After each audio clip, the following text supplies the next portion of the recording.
escuchando el audio de la Iglesia Bellman Asamblea de Dios. Si desea ver más recursos o donar a nuestro ministerio, visítenos en bellmanasamblea.org.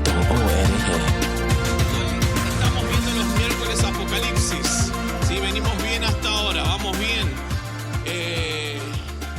La verdad es una carta hermosa, tremenda y que podemos aprender un montón y estamos aprendiendo mucho.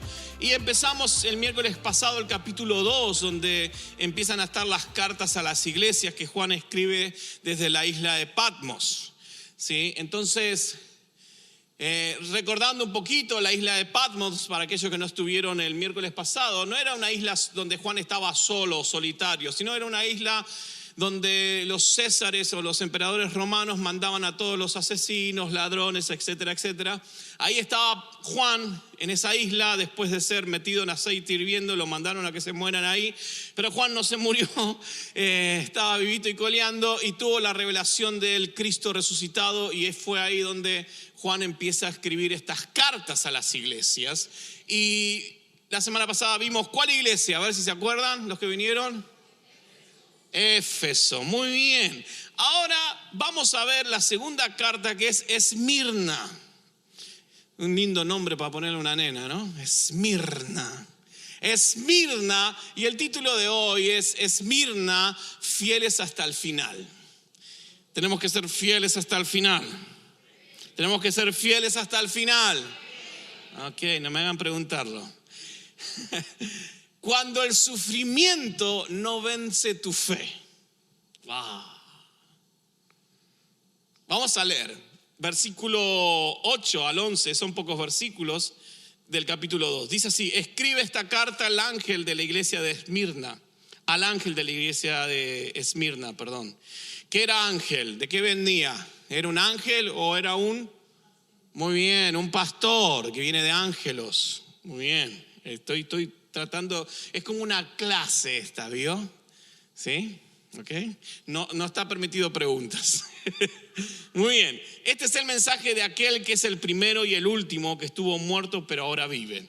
Yo sé de tu sufrimiento y tu pobreza, pero tú eres rico. Conozco la blasfemia de los que se te oponen. Dicen ser judíos, pero no lo son, porque su sinagoga le pertenece a Satanás. Duro. Me perdí, perdón, se me fue.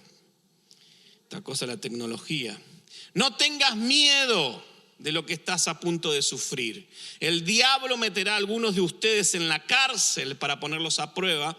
Sufrirán por 10 días, pero si permaneces fiel, incluso cuando te enfrentes a la muerte, te daré la corona de la vida.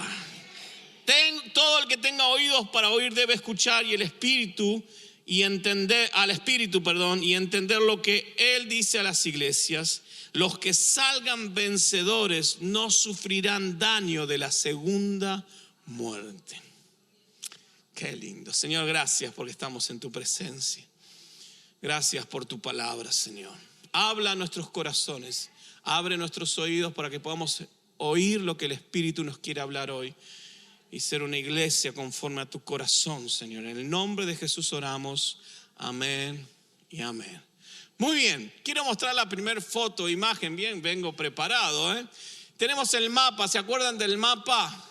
Muy bien, ahí teníamos Éfeso, que vimos el miércoles pasado, y ahora vamos unos 50 kilómetros al norte, que como leen ahí, si se ponen sus glasses, Esmirna. ¿Sí? Esmirna está en esa como entrada del mar y también en una ciudad muy rica, de mucho dinero. Y ahí estaba Esmirna, que está voy a hablar en las medidas de este país, 31 millas más al norte, para que tengan una idea, ¿sí? De Éfeso. Y ahí encontramos esta segunda iglesia que escribe Juan, el apóstol, que estaba en la ciudad de Esmirna. Y hoy es el nombre de hoy, que recibe hoy, que está en Turquía, es Esmir. No cambió mucho el nombre.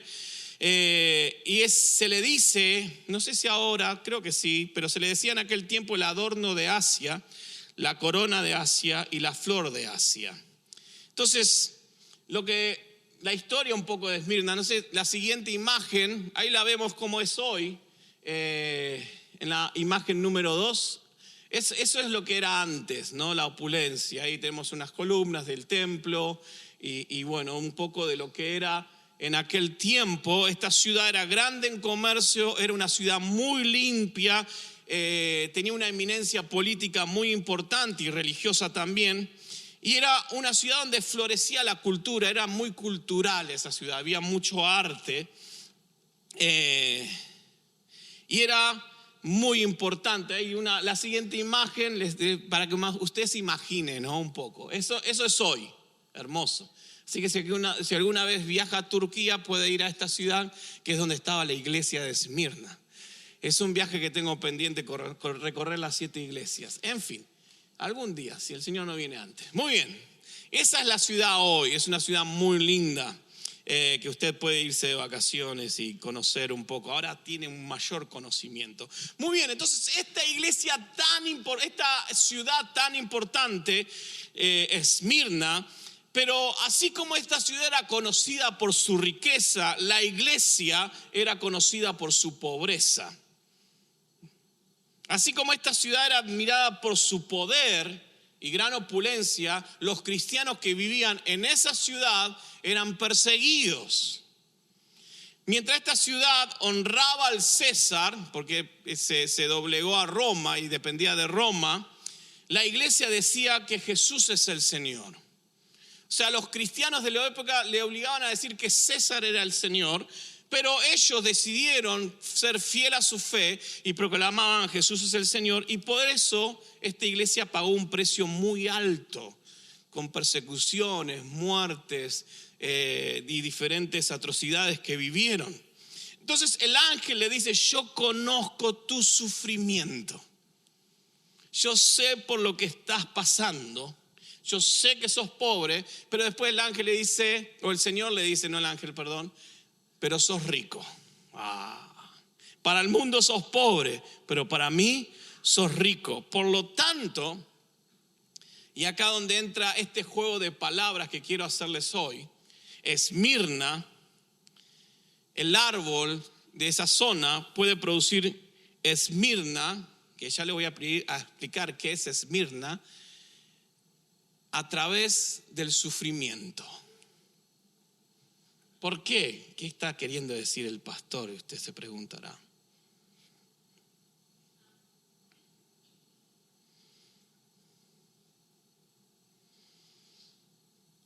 Lo fascinante de esta carta, de esta iglesia, es que Jesús no le reprocha nada. No le dice, y porque sos así, porque tenés poca fe. El Señor Jesús no le reprocha como la anterior iglesia, que sí le reprochó algo. No le dice que necesitan mejorar, no necesitan arrepentirse. Él le dice: conozco tu sufrimiento. No hay reproche para esta iglesia como la anterior. Y es interesante que esta palabra Esmirna en griego, ¿sabe qué significa? Mirra. ¿Y qué era mirra? ¿Se acuerdan? ¿Le suena mirra o no le suena mirra? ¿De dónde le suena? De a uno. Muy bien, lo que le llevaron a Jesús los magos. Se nombra la mirra ahí. Se nombra la mirra cuando los magos o los sabios, mejor dicho, se acercaron del oriente y le trajeron incienso y mirra, o Esmirna es el otro nombre. En Marcos también el Señor Jesús le ofrecieron una mezcla de vino con Esmirna cuando estaba en la cruz, y él obviamente no lo tomó. Y también Nicodemo y José, cuando estaban poniendo las especias, envolviendo el cuerpo del Señor, le pusieron, ¿saben cuántos kilos o libras de esmirnas y aloes? 75 libras. Mamita, que pesaba, ¿no? Y es interesante porque la esmirna o la mirra es un óleo, es un aceite de algunos árboles de esa zona, una fragancia dulce. Entonces, para obtener esa fragancia dulce que existe hoy en día en los árboles que están en Etiopía, en Arabia y en ese lugar, y que pueda destilar esa fragancia dulce, tienen que cortar la corteza del árbol. Y al cortar la corteza del árbol, el árbol obviamente sufre, se hiere. Y esto nos enseña algo interesante para ir empezando hoy acerca de la vida cristiana. Algunas de las fragancias más ricas, más hermosas de nuestra vida espiritual aparecen siempre después de pasar momentos difíciles de nuestra vida. Ahí aparece esta fragancia. Dice 2 Corintios 2:15, nuestras vidas son la fragancia de Cristo que sube hasta Dios. Tal vez ¿a cuántos les ha tocado un momento duro en su vida? Difícil. Cuando uno pasa ese momento duro y difícil en su vida es cuando permaneces fiel en su fe y ahí despedís una fragancia dulce delante del Señor. Que es, qué rica fragancia. Uno no se da cuenta, pero el sufrimiento no define quién sos, sino que el sufrimiento revela quién sos. Y ahí estaba esta iglesia. Y lo primero que veo en esta iglesia de Esmirna es una iglesia que sufrió. Realmente esta iglesia sufrió. Porque seguir a Jesús, leímos recién, tenía un precio y ellos estuvieron dispuestos a pagar ese precio. Nosotros hoy vivimos en un país libre, que no hay problema con venir a la iglesia, cantar canciones en un templo, decir yo soy cristiano, que viva Cristo, que viva, porque no nos persiguen, no nos matan, no hay ningún tipo de persecución, a lo menos persecución ideológica tal vez, pero después, imagínate, nos quejamos porque nos duele el juanete, así que no hay preocupación de persecución. Tu peor problema como cristiano puede ser que no te alcanza el dinero, así que imagínate, hay gente cristianos que viven en África que no tienen que comer, o en Singapur, o en, no sé, o en el Oriente, y que no tienen carro para ir de un lado a otro, caminan kilómetros sin kilómetros entre la selva para congregarse y orar juntos. Así que, gracias a Dios estamos en un lugar donde podemos expresar nuestra fe y vivir nuestra fe de una manera libre, ¿no? Ore por esto, porque no sé hasta cuándo. Entonces, la persecución que ellos tenían, esta iglesia de Esmirna, qué interesante el nombre, por eso me impactó, era del gobierno, obviamente del gobierno de los judíos no creyentes, y este versículo nos dice de Satanás. Entonces, Esmirna, la ciudad, tenía una estrecha relación con Roma. Entonces se sujetaron a Roma, se humillaron a Roma, y los ciudadanos de esta ciudad edificaron un templo romano gigante para el emperador Tiberio, que fue en el año 23 antes de Cristo. Edificaron ese templo gigante, permaneció ahí, y obviamente que todos tenían que adorar a los césares. Y en esa ciudad había muchos judíos que eran leales a Roma. Entonces, así como entregaron al Señor Jesús a que lo maten porque predicaba el reino de Dios, siguieron entregando cristianos en ese tiempo también, porque no confesó a César que es el Señor, tiene que morir, que esto, que el otro. Y iban entregando cristianos y los iban matando, los sacaban sus terrenos, les sacaban sus trabajos, no tenían por dónde trabajar porque eran cristianos. Y todas estas cosas que empiezan a suceder en esa época. Entonces, cada César romano pedía que se lo adore y se lo proclame como Señor. Pero obviamente que los cristianos de esta iglesia se negaban a hacer esto, se rehusaban a hacerlo, y por esta razón el gobierno los llamaba traidores. Eran traidores porque no adoraban al César. Entonces, estos gobernantes a través de la historia mataban a algunos cristianos, otros los llevaban a prisión, otros los llevaban a la isla de Patmos, terminaban ahí, solitarios hasta que mueran. Entonces, estaba todo esto, cristianos perdían su trabajo porque profesaban su fe, perdían sus posesiones porque el gobierno no los protegía, o sea, le robaban. ¿A quién le robaste? A un cristiano. No hay problema, que se muera de hambre, total no los necesitamos. Esta iglesia vivía en esta hermosa ciudad, pero con una realidad muy diferente. Entonces, ¿quién iba a vivir en Esmirna? Nadie, imagínate, tanta persecución, pero aún así, ellos estaban ahí. ¿Quién iba a escoger sufrir? A veces Dios, en su soberanía, nos elige para sufrir. No sé por qué y no me lo pregunto porque no tengo una respuesta. Mira lo que dice 1 Pedro, capítulo 2, versículos 20 al 21. Pedro escribe y dice: es obvio que no hay mérito en ser paciente si a uno lo golpean por haber actuado mal. Pero si sufren por hacer el bien y lo soportan con paciencia, ¿qué dice? Dios se agrada de ustedes, pues Dios los llamó a hacer lo bueno, aunque eso signifique tal como Cristo sufrió por ustedes. Él es su ejemplo y deben seguir sus pasos. Después el capítulo 4 de 1 Pedro, versículo 19, dice: de modo que si sufren de la manera que agrada a Dios, sigan haciendo lo correcto y confíen en su vida a Dios. ¿Quién los creó? Pues Él nunca les fallará. Entonces esta iglesia tenía eso en su corazón. No importa que pierda mi trabajo por mi fe, no importa que me maten por mi fe, no importa que me persigan por mi fe, no importa que me roben y no me defiendan por mi fe. Yo soy fiel a Cristo y si por hacer lo bueno tengo que sufrir, gloria a Dios. Ahora dicen amén. Porque el sufrimiento es la esmirna del cristiano. Es el perfume que ofrecemos a Dios. ¿Sabes por qué este es perfume? Porque hay cosas que se producen en el sufrimiento.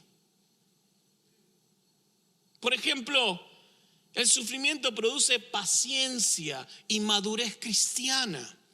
Mira lo que dice, te leo una frase del versículo, no todo, pero vos lo podés leer en tu casa tranquilo si tomás nota. Santiago 1, versículo 2 al 4, Santiago dice: siempre que se pone a prueba la fe, la constancia tiene una oportunidad para desarrollarse. Entonces el sufrimiento produce en mí la paciencia y la madurez cristiana. Me ayuda a ser fiel a pesar de la dificultad.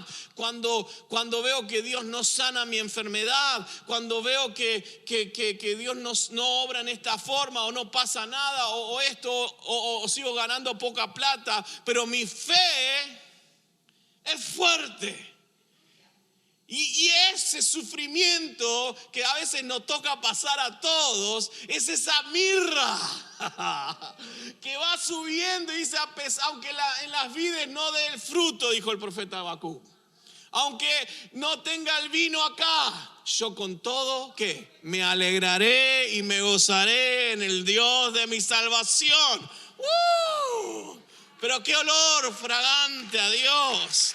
Amén. Después el sufrimiento es como un fuego que purifica. Cuando me encuentro sufriendo, no porque pequé y estoy tragándome las consecuencias de mi pecado, eso no. Sufrimiento en el cuanto a mi fe. Cuando las cosas no saben y uno dice: ay, estaré pecando, no estaré pecando, ¿por qué no me salen las cosas? Algo está. Y cuando encontrás que nada está pasando, como Job, nada está pasando. Es solo que me toca pasar por este sufrimiento. Entonces cuando paso por este sufrimiento, cuando paso por esta situación, purifica. Me encanta lo que dice Pedro en el capítulo 1, 1 Pedro capítulo 1, versículo 7. Dice: estas pruebas demostrarán que su fe es auténtica. ¿Qué pasa con esa persona que viene a pedirle a Dios, Dios no le contesta y se va? ¿La fe es auténtica? No lo sé, yo no juzgo. Pero la prueba y el sufrimiento pulen mi fe para que mi fe sea auténtica. Y Dios dice, como dijo de Job: ¿viste cómo me ama?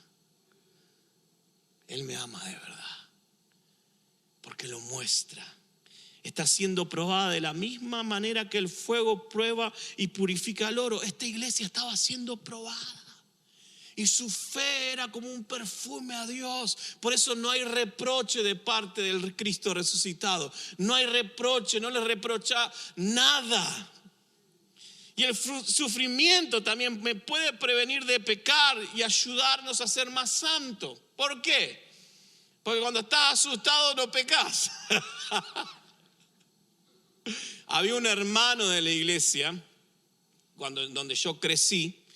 mis padres son pastores, todavía siguen. Y había un hermano que cuando, no sé, se hablaba de los últimos tiempos y pasaba algo, se asustaba y venía todos los domingos a la iglesia. Y se purificaba y Señor, perdoname, y lo tenía ahí en la primera fila. Cuando ya se le fue eso, como bueno, no venía de vez en cuando, qué sé yo. Pero el sufrimiento nos previene de pecar. Mira lo que dice 2 Corintios capítulo 12, versículo 7. Pablo escribe y dice, aun cuando he recibido de Dios revelaciones tan maravillosas. Así que para impedir que me volviera, ¿qué? Orgulloso, se me dio una espina en mi carne, un mensajero de Satanás para atormentarme. ¿Y qué dice ahí? E impedir.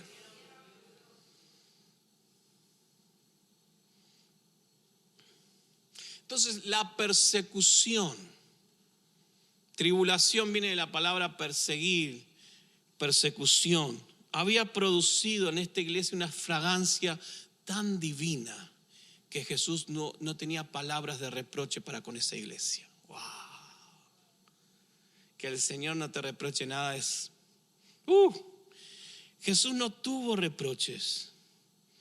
No debemos nosotros buscar las pruebas o los sufrimientos, pero cuando estos vienen, tenemos que saber que cada sufrimiento que nos toca enfrentar tiene un propósito de parte de Dios. Segundo, una iglesia que permaneció. Porque imagínense vivir en esta ciudad como hablamos al principio, con tanta persecución, con tantas muertes, y aún así perdían sus trabajos. Una cosa es perder el trabajo porque el país no anda bien económicamente, y otra cosa es perder el trabajo por decir que sos cristiano. Y ellos no tenían problema en decirlo y confesarlo. Ellos fueron fieles. Y algo interesante es que Jesús no promete que vamos a sufrir. Y no les prometió a ellos que no iban a sufrir. Al contrario, Jesús le dice, van a venir peores cosas, pero no tengan miedo. No tengan miedo. Hermano, el Señor te dice hoy, no tengas miedo. No tengas miedo. Como les decía, el gobierno no los protegía de los ladrones. Les robaban sus propiedades, sus posesiones.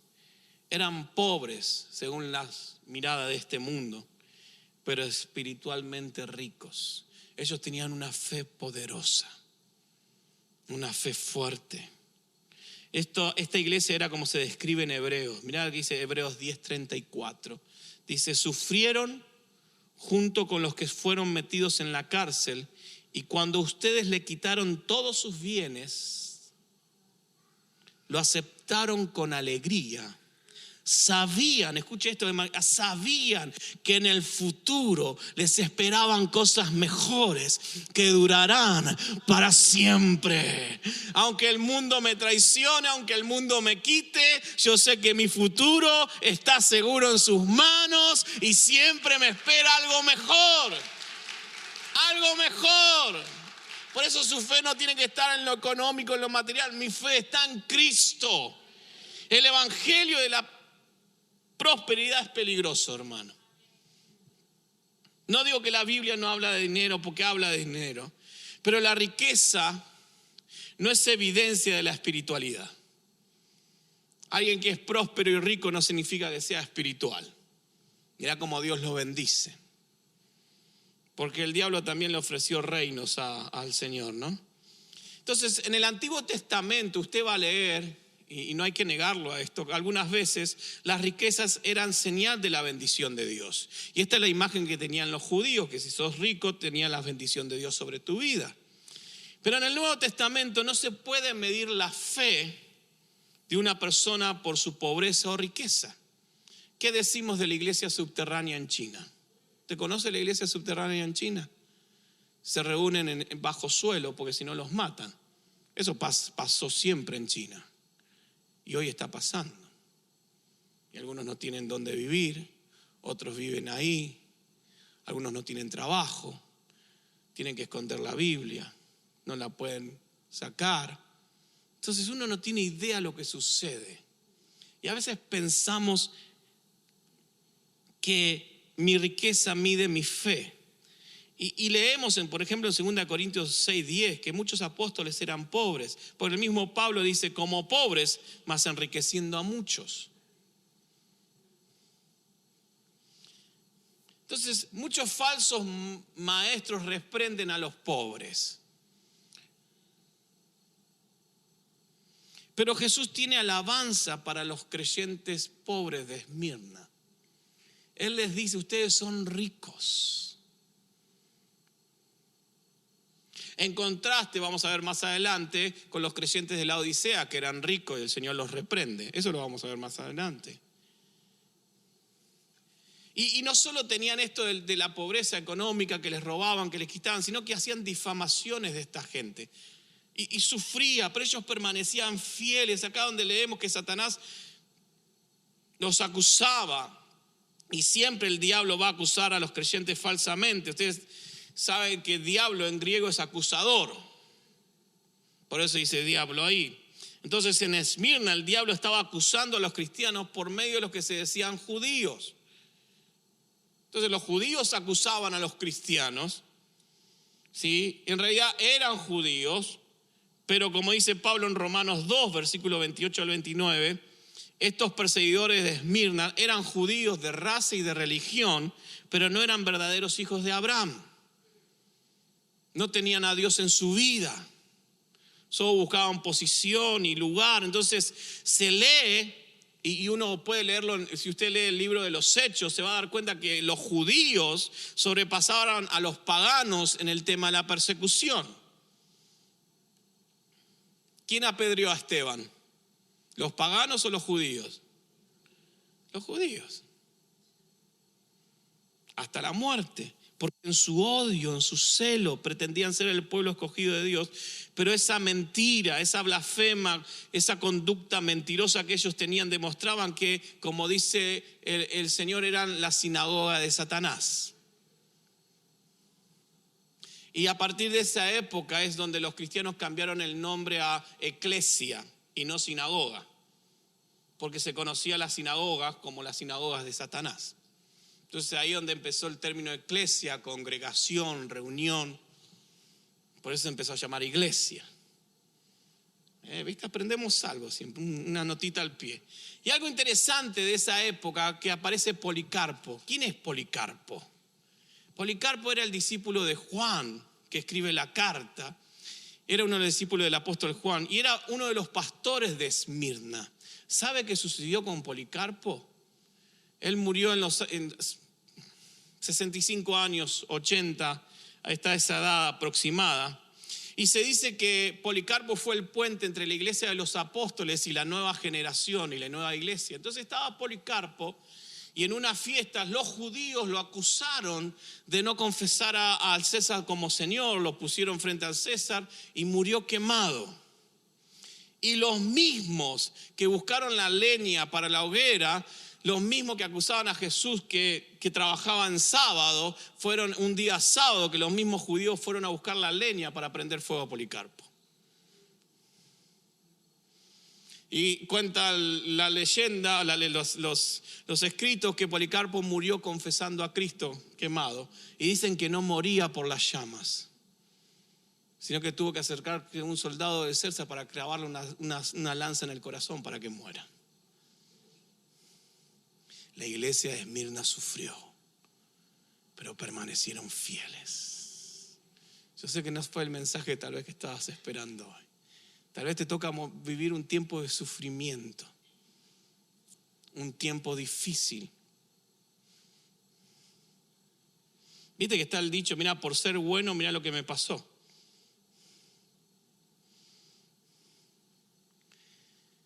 Pero es nuestra fe.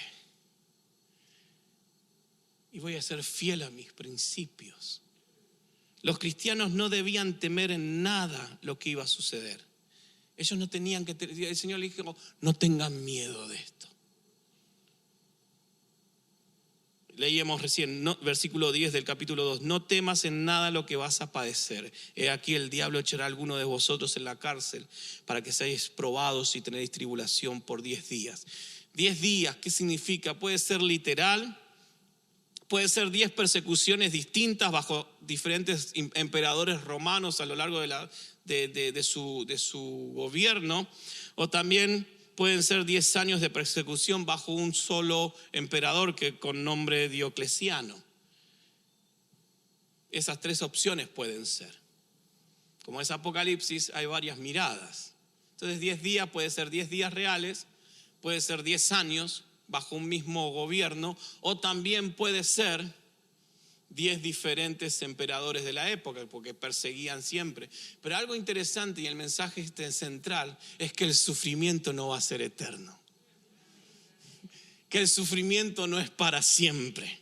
Él le dice, Jesús nunca prometió que íbamos a estar libres de prueba, pero sí declara que habrá tribulación para nosotros, que habrá persecución. Jesús advirtió que tendríamos persecución en el mundo, eso lo leemos en Juan 16, pero Él no va a permitir que seamos probados más de lo que podamos soportar. Siempre va a proveer una salida para que podamos resistir. O sea, el sufrimiento no va a ser para siempre, el sufrimiento no va a ser para la eternidad.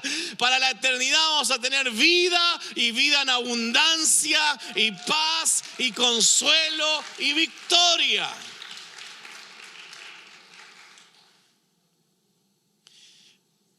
Para muchos cristianos alrededor del mundo, la muerte es el único escape.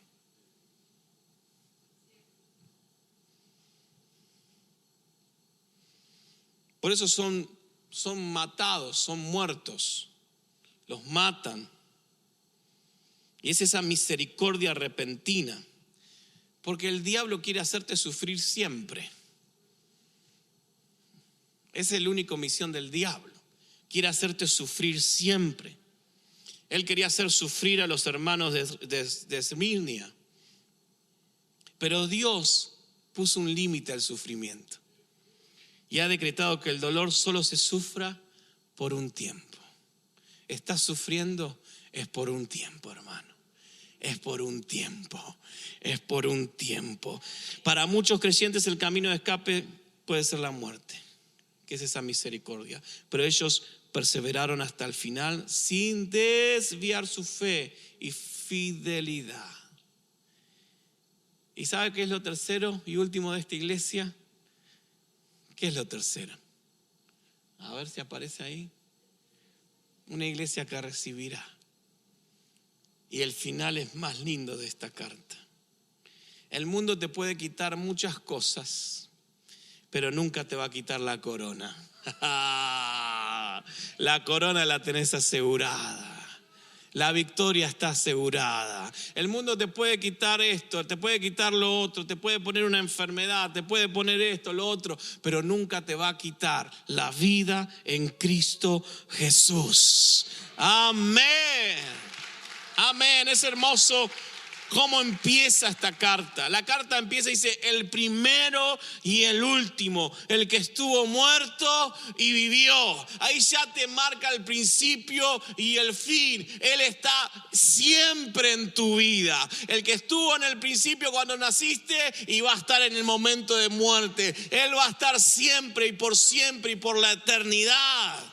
Al lado de la gloria de Cristo, cualquier título es hueco, es vacío, es pobre, es ridículo. Cristo resucitado es el que experimentó la muerte y volvió otra vez a la vida. Cristo experimentó lo más crudo y difícil de la vida, pero volvió triunfante en la resurrección y hoy vive para siempre. Así que hoy te toca sufrir, Él entiende el sufrimiento. Hoy te toca un momento difícil, Él sabe y vivió ese momento difícil. Pero vos sabés y yo sé que mi eternidad está segura en sus manos. Así que no importa lo que toque vivir, mi fe en Cristo, victoria asegurada. Amén. Él experimentó lo peor, Él murió en una cruz de forma agónica. Sea lo que la iglesia de Esmirna estaba viviendo, por más difícil y traumático que leemos, Jesús ya había pasado por eso. Por eso Jesús le dice, no tengan miedo. Jesús nos puede ayudar en nuestras vidas porque sabe el aspecto más duro de la vida. Por eso te puede consolar, por eso te puede fortalecer, por eso te entiende, por eso te acompaña, por eso está con vos y está cuando hay poca plata y cuando hay mucha, cuando hay dolencia y cuando no la hay. Él está ahí. Él nos acompaña. El Cristo resucitado ha conquistado lo peor que la vida puede hacer, que es la muerte. Él conquistó la muerte. Oh muerte, ¿dónde está tu aguijón? Oh sepulcro, tu victoria. Cristo venció. Él ha resucitado y Él nos ha dado una vida victoriosa.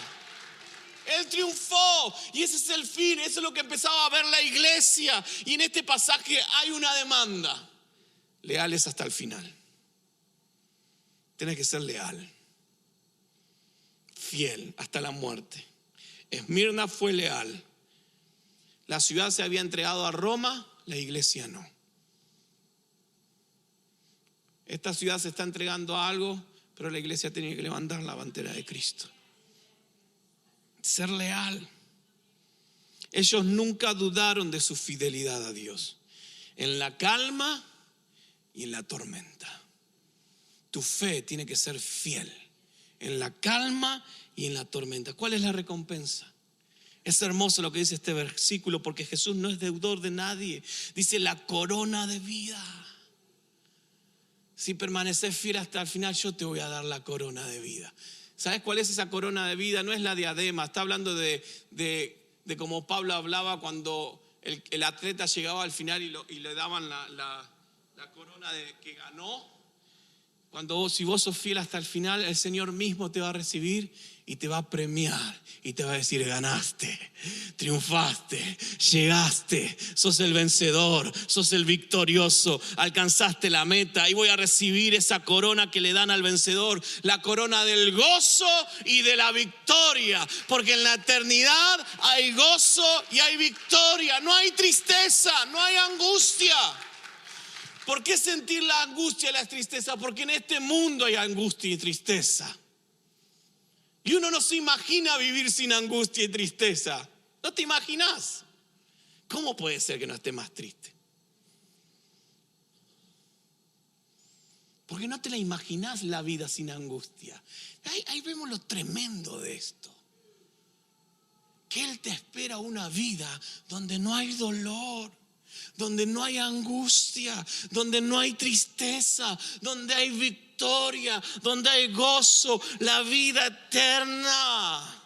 Y esa es nuestra esperanza. Eso es lo que motivó a la iglesia de Esmirna y nos tiene que motivar a nosotros en los momentos difíciles. En esta vida puede ser que la lealtad nuestra nos traiga una corona de espinas. Por ser leal a Jesús me puede pasar algunas cosas. Pero en lo que viene, en la vida por venir, ¿sabe qué me espera? Una corona de gloria. Si hoy tengo que bancarme las espinas, no me importa, porque me espera una corona de gloria, una corona de victoria, una corona de triunfo, hermano. Tenga paz, confianza. Después el escritor habla de la segunda muerte. ¿Y a qué se refiere la segunda muerte? Le está escribiendo a los de Esmirna que dice: tras sufrir la muerte física por causa de Cristo, no van a sufrir daño de la segunda muerte, o sea, la muerte espiritual. Y la única vez que se nombra segunda muerte en Apocalipsis es en Apocalipsis 20, cuando habla del lago de azufre y de fuego. La segunda muerte es la muerte eterna. O sea que si sos fiel hasta el final, no vas a ver más la muerte.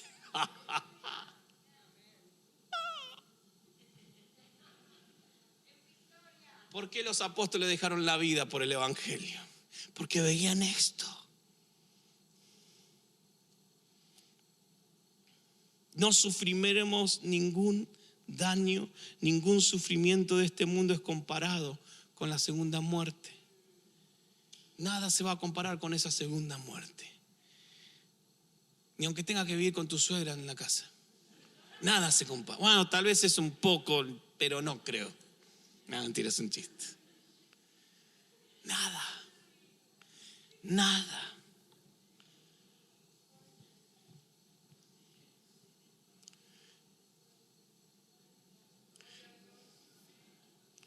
Entonces, Esmirna, ¿qué significa?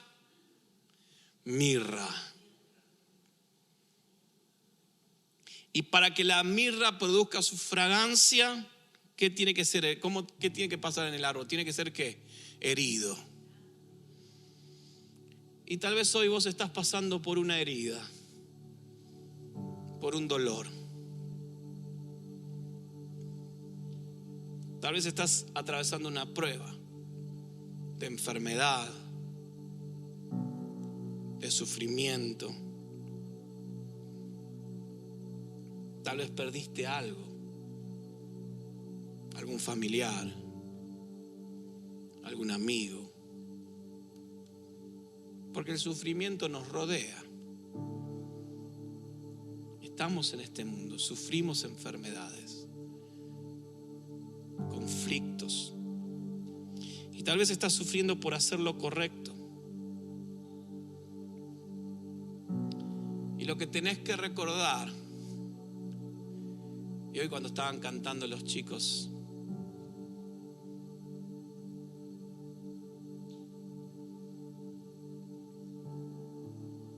escuchaba al Señor que me decía: ¿me amas?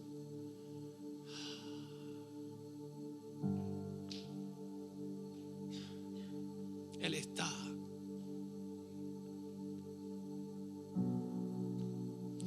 Y tu herida no tiene que ser el final de tu historia. Porque Él quiere lo mejor y Él está preparando lo mejor para nosotros. La herida no es el final. Y Dios es el único que puede sacar esa fragancia de aquello que nos está haciendo sufrir.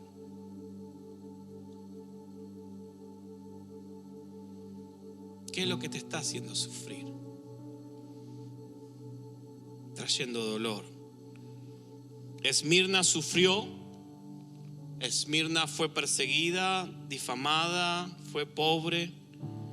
Pero Esmirna permaneció fiel. Señor, quiero serte fiel, Jesús. Todos los días de mi vida, Jesús. Quiero serte fiel. En este mundo hay enfermedad, conflictos, angustias, tristezas. Pero por sobre todas esas cosas, quiero serte fiel, Señor. Jesús le dijo a esta iglesia: sé fiel hasta la muerte y yo te daré la corona de la vida.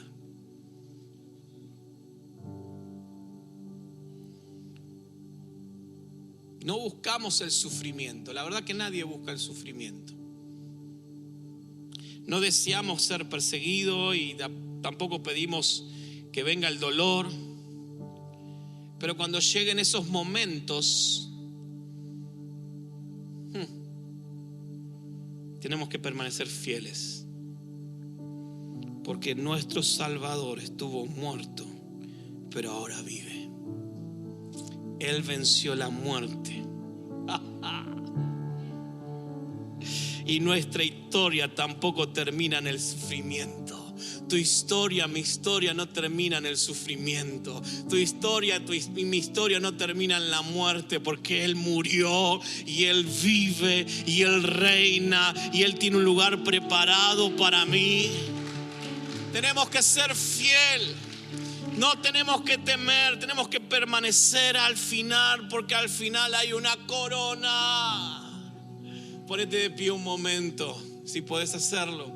Levanta tus manos un momento, cerrá tus ojos y decirle: Señor Jesús, quiero serte fiel.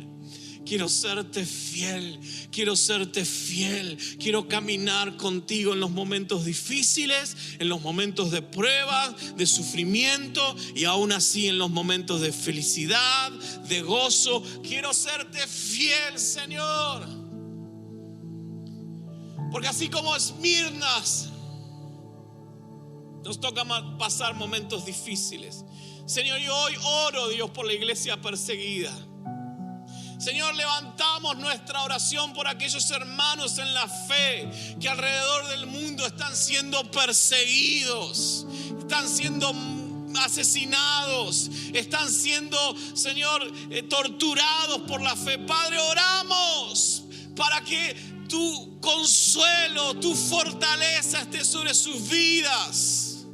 Oh Dios, levanta tu iglesia, una iglesia fiel, que ponga sus ojos en lo que viene. Lo mejor está por venir. Señor, nos estás preparando algo perfecto, algo único. Que nuestra mirada esté en eso, Señor. Que no esté nuestra mirada en lo que perdemos, en lo material. Si tengo, no tengo. Si me miró, no me miró. Si me saludó, no me saludó. Si me falta para comprarme tal cosa. Padre, ayúdanos, Jesús, a serte fiel. Hay momentos difíciles, danos fuerzas. Hay momentos felices, ayúdanos a disfrutarlo. Padre, en el nombre de Jesús. Santo, santo, santo, santo. Levante su oración un momento. Levante su oración al Cristo resucitado, aquel que tiene fuego en sus ojos, pies de bronce, que de su boca sale una espada aguda y firme, que en su mano derecha están las 7 estrellas. Oh, santo, santo, santo, santo, santo, santo, santo, santo, santo. Oh, Ramamay Shataramay Kanda Ramaray Shataramaray Kanda Ramaray. Espíritu Santo, muévete. Trae consuelo a aquellos que están pasando situaciones difíciles. Dale la victoria, Señor. Dale paciencia. Ayúdanos, Jesús. Te amo, Jesús. Te amo, Señor. Te amamos, Padre. Gracias, Señor, por tu palabra.